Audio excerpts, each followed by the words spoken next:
Hey nerds! Sage is here. Originally I was going to be going to work about now, which is like 2 a.m., but unfortunately, I'm currently not doing that. I decided to call in a vacation day because I was not feeling very well after I found out that my certification classes I was not enrolled in and instead placed in a waiting list, which probably means that I won't be making it I won't be making it to this curriculum, at least during the session I was originally imagining, so that kind of sucks, and I was a little bummed out. So instead, I figured I would just talk to you guys about a unit and do another video to try and cheer myself up and make myself feel a little bit better about this. So let's turn on some music, hopefully some Fire Emblem music. There we go. And let's talk about Ayra, because a lot of you have been asking me about Ayra. And, well, I guess we'll just explain it a bit. This should be Ayra, I believe. Yep, alright. And I'm going to overlay her level 40 stats for you guys real quick, because this is, of course, her early levels. And as you can see, there she is at level 40, with all of her stats maxed out, and including her blade, which, of course, is also non-inheritable and a legendary weapon. So, yes, she technically has two non-inheritable skills in her build. That, of course, includes her blade and her special. We'll get into that first. Well, actually, we'll get into that a little bit later. I mean, first up, we need to talk about Ayra's blade. So, Ayra's blade, it grants +3 speed. So, the speed you see here is actually including that. So, technically, she has 37 speed neutrally, which is crazy, considering, well, you know, you're probably going to get her at neutral. So naturally, that's very high speed, and there's a reason for it, because essentially what she has is the heavy.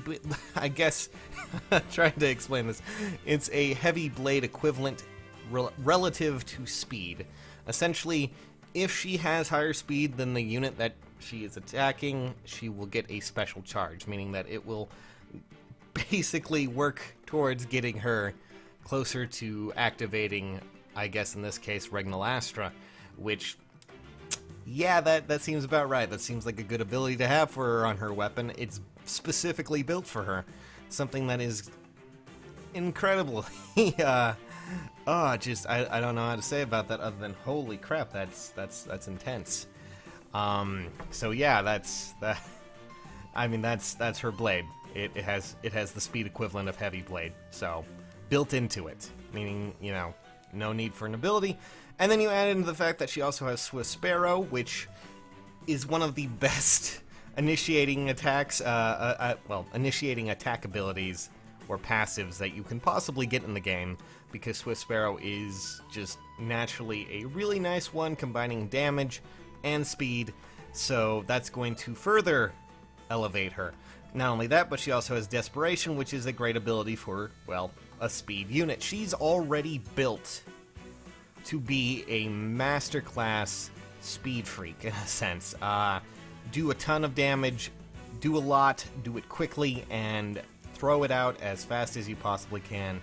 She will double mostly every unit that I can think of with that speed, and that's not including things like Hone and, you know, any sort of goads as well. So naturally, I mean, goads, you know, spurs. So yeah, there's a lot to be seen there, a lot to be done. She is an infantry class, and I believe she's actually a trainee as well, so she will actually, that's why her stats are a little bit higher in some ways. You know, just missing 50 attack, which is, you know, not bad at all as a neutral class there. You know, doesn't need any boons, banes, or anything of that sort to get it further on. So as a character, whew, she's going to be a real powerhouse. And we're not even talking about Regnalastra, which is her next ability over there, that is exclusive to her. Has a cooldown of 2. Just wanted to remind you, cooldown of 2, and it does what is essentially what we've been missing in a lot of the game right now. We have, you know, things like Bonfire, Draconic Aura, Iceberg, things like this that boost or at least gain more power based on a certain stat. You know, resistance with Iceberg, you do more damage based on your resistance, and same with Bonfire for defense, etc., etc., etc. Regnal Astra boosts damage dealt by 40% of unit speed. And of course, that cannot be inherited. That is strictly a ability that only Ayra has. Which means that this unit here, be it Tempest Trial, be it Grand Hero Battle, will be very, very powerful as a sword unit. If you ever had any doubt about if you should get her when she comes out, she should be at least a unit that everyone can get. Then, yeah, you really should. Not only does she already have everything set for her, she doesn't need really any skill inheritance, at least not in, you know, the B or A slots for the most part.